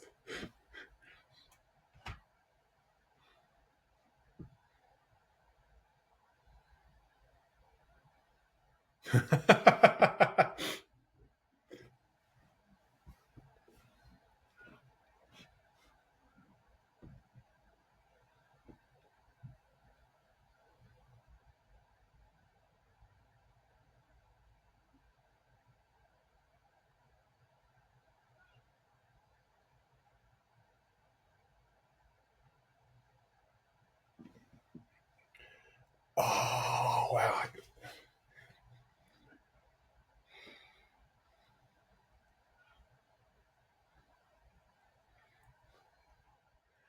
Oh, perfect. Perfect.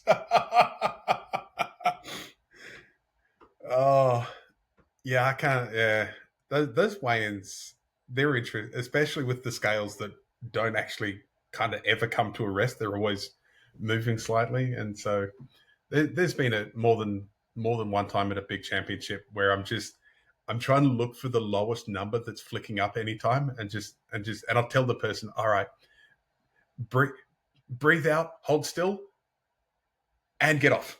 And like, all right, let's. Are you happy with? Do you like this number that I'm writing down right now? Because it said they're like, yeah, yep, that's. I like, yep, cool. I'm like, all right, sign it and go. We're happy. No, I didn't know that.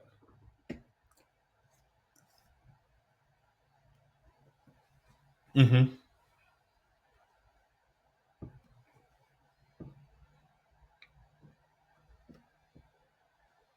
Where was this?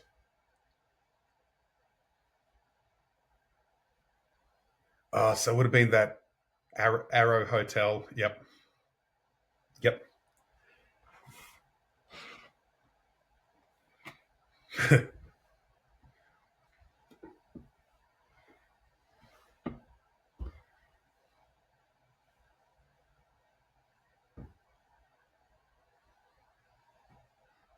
Yeah.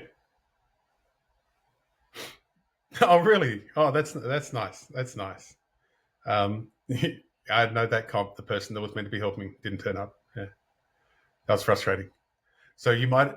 It seems to happen a lot.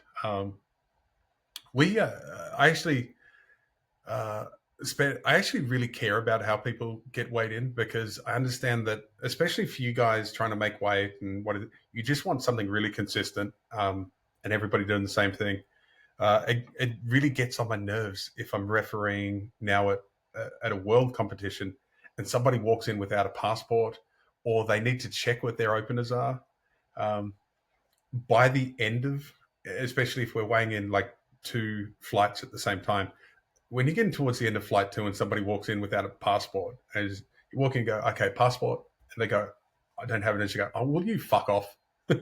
And so it's just back of the line, go.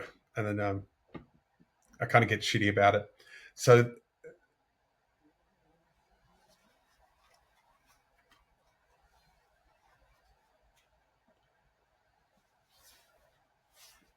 Yep.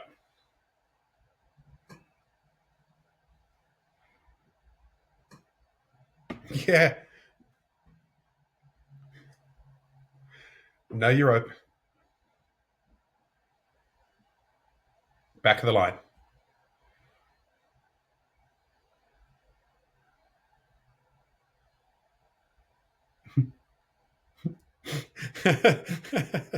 Just wait till your kids get once your kids get a little bit older. I bet you that answer changes. You go, no, told you already. Back of the line, and then everybody will know that your kids are in primary school. Mm. See ya.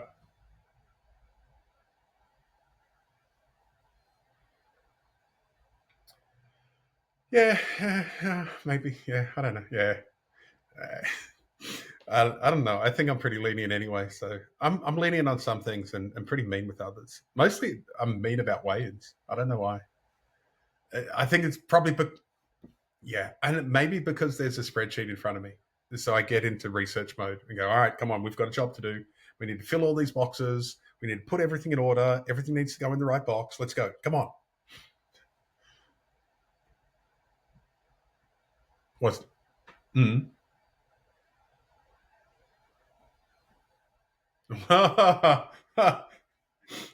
Yeah, yeah, that would.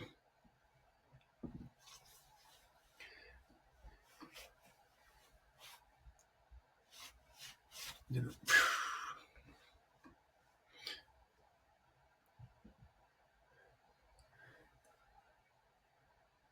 know, you know what would end up happening is that guys like myself and Joe Capolino would then just have something that would never take off in the warm up room. Like we both did it. We both did it because yeah, we take any. We like the head to head competition stuff, and I would do stuff that would just make people question my sanity. Or was it actually? Do you remember Tim Gamanches? He would tell me to do different stuff just to see if other people would copy me, because I got to that sort of level of credibility for a while to go, Baxter does really interesting stuff. We're never quite sure what he's doing, but if you see him doing something, you should probably copy him. So I would just do stuff to see if people would copy. And one of them was walking around in my underwear when I didn't need to. Just I might have squat shoes on. I just go for a wander, go do something. If I had a robe, I'd just be walking around in my underwear and a robe the whole time. I'm thinking Big Lebowski style. Oh, yeah. All right, well, you're on the coaching committee for the APA. Maybe let's get it in for national teams. Let's start there. Let's start there. I had to tell you what, the Australian lifters last year in Texas for World Bench, they got it down to everyone was less than a minute in the room. Like they were coming in next to naked already, everything out and ready. You just in, and the longest, the thing that should take the longest is me writing down numbers.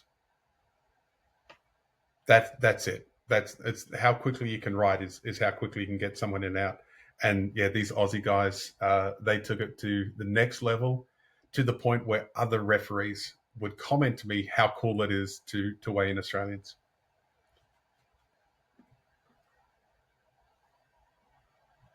So I don't quite know what's happened there, but I'm looking on my screen and Alex is frozen. So I'm going to assume that he's taken another toilet break, and I'll press pause. And we're back again. Just got the message from Alex. He hasn't gone to the bathroom. His laptop has in fact died. So that's the end. We got to the end. Maybe it was all that talk of going to the Wii far too, having to Wii far too much. I'm assuming all the bathroom breaks is because Alex is doing a competition this weekend. I think it's in Melbourne. If you check out Alex's Instagram page, you can find that out. Hopefully we'll get him back on soon. Alex is super fun to talk to. We might even talk a little bit more about powerlifting next time. Please put in the notes or on social media somewhere what kind of topics you would like to hear us talk about. Obviously, both of us can chat for hours. I've got a few more powerlifters coming on soon. Whether you're interested in the psychology or the mechanics of coaching, let us know if there's just a fun thing that you'd like to hear about. Like I said, we can talk for hours and talk about just about any topic you want. So thank you again. Thank you as always for joining in. Hope you're enjoying what we're doing here, and let's keep the good vibes going.